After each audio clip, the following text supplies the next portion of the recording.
Andhra Pradesh media federation జిల్లా మహాసభ నెల్లూరులోని ఏనుగు సుందరరామిరెడ్డి కళ్యాణ మండపంలో ఘనంగా జరిగింది.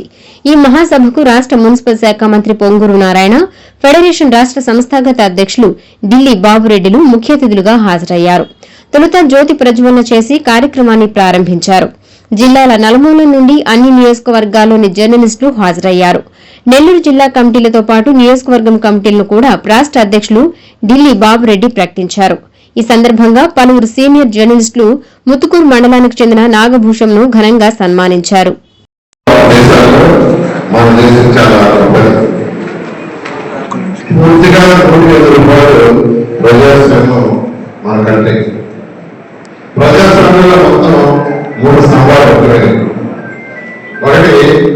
ప్రజల చేత ఎన్నుకోబడిన నాయకులు శాసనసభలో శాసనాలు చేస్తారు, పార్లమెంట్ చేస్తారు. ఆ శాసనాన్ని ఇంప్లిమెంట్ చేసేదంటే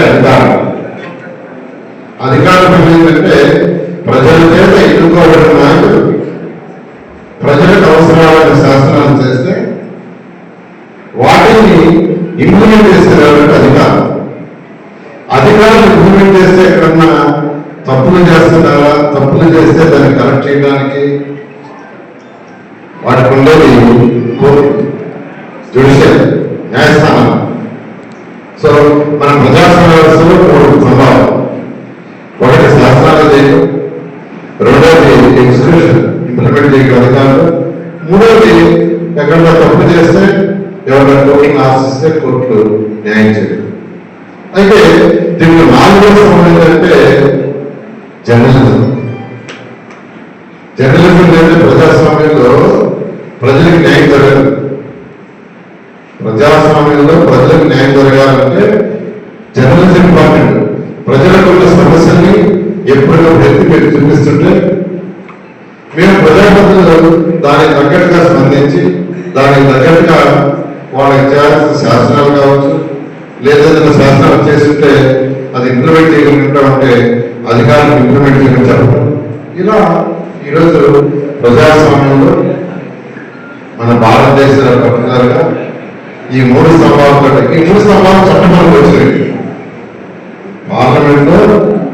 మన యొక్క పార్లమెంట్లో ఇవన్నీ బిల్ పాస్ అయ్యి చట్టంలోకి వచ్చినాయి. అలా కాకుండా ఈరోజు 4వ స్తంభమైనటువంటి జర్నలిజం అనేది చాలా చాలా ఇంపార్టెంట్.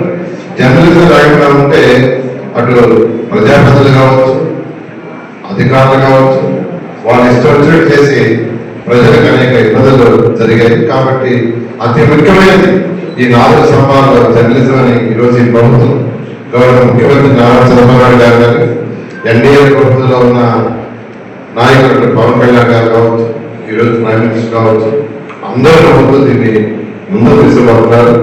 ఈ నేపథ్యంలో అక్రిడేషన్ విషయం చెప్పారు. రీసెంట్ గా 14,000 మందికి రాష్ట్రంలో ఇచ్చారు. ఖచ్చితంగా ఏదైతే ఈరోజు ఈ మధ్య నా దగ్గర కూడా నెల్లూరులో కొందరు కలెక్టర్ గారు చెప్పుకున్నాను. కలెక్టర్ గారు కూడా నేను చెప్పడం జరిగింది. ఖచ్చితంగా ఏ సమస్యనా మీరు తీసుకొస్తే ఖచ్చితంగా 100కి 100 పాటలు చేస్తామని తెలియజేస్తున్నాను.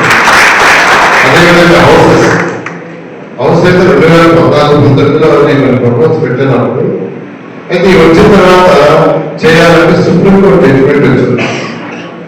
సుప్రీంకోర్టు జడ్జిమెంట్ అంటే వర్గం మీద మీరు ఇవ్వడానికి నిర్ణయించారు. జర్నలిస్టులను ఇలాంటి ఒక ఎమ్మెల్యేలను, ఎమ్మెల్సీలను, ఎంపీలను ఇవ్వడానికి లేదు, పేదలకు మాత్రం ఇవ్వాలి. ఈ మధ్య కొంతమంది కూడా నుంచి కలిస్తే నేను మాట్లాడాను, ఎలా నేను చేస్తాను కొద్దిగా టైం. ఖచ్చితంగా ఈ రాష్ట్రంలో ఖచ్చితంగా నా మండలి మున్సిపాలిటీ జర్నలిస్ట్ గారు ఉన్నారు. వాళ్ళందరూ కూడా దీని మీద ఎలా స్టడీ చేసి ఖచ్చితంగా అంటే ఎక్కువ మంది ఏంటంటే టిట్కో వద్దన్నారు. ఇప్పుడు చెప్పారు మాకు ఇండివిజువల్గా 3 సెంట్లు 2 సెంట్లు ఇవ్వండి, మేము కట్టుకుంటా ఉన్నాను. దానికి ఈ మధ్య నాది కూడా 20 మంది జర్నలిస్టులు నెల్లూరులో రావడం మాట్లాడడం జరిగింది. ఖచ్చితంగా దీని మీద స్టడీ చేసి ఖచ్చితంగా న్యాయం చేస్తాం తెలియజేస్తాం. Thank you. గౌరవ సుప్రీంకోర్టు జడ్జి గారు ఎన్నికల గారితో కూడా ముఖాముఖిగా కండక్ట్ చేసి ఆ జడ్జిమెంట్ మనం సంపూర్తిగా దాన్ని పరిశీలించడం జరిగింది న్యాయ నియమంతో. దాంట్లో ఉన్న ఒక చిన్న టెక్నిక్ తో అది వచ్చింది. ఆ టెక్నిక్ లేకుండా అంటే సొసైటీ సెషన్స్ లో కోఆపరేటివ్ కింద మనం తీసుకున్న పోరాటం వల్ల అది దాన్ని మాత్రం చేశారు. దాన్ని కూడా మేము వైలేట్ చేయకుండా సుప్రీంకోర్టు న్యాయ నిర్ణయం ఇచ్చిన ఉత్తర్వులు కూడా ఒబేస్ చేస్తూ తమకి రీప్రొడ్యూస్ చేస్తాం సార్. దయచేసి మా స్థాయికి అలా చేయండి సార్ ప్లీజ్. ఖచ్చితంగా ముఖ్యమంత్రి గారు యువరాజు లోకేష్ గారు చాలా పట్టుదల ఉన్నారు. నాకు కూడా చెప్పేది ఏ విధంగా ఇవాళ వర్కౌట్ చేయండి, ఖచ్చితంగా న్యాయం చేయగలుగుతారు. Thank you. మంచి అవకాశం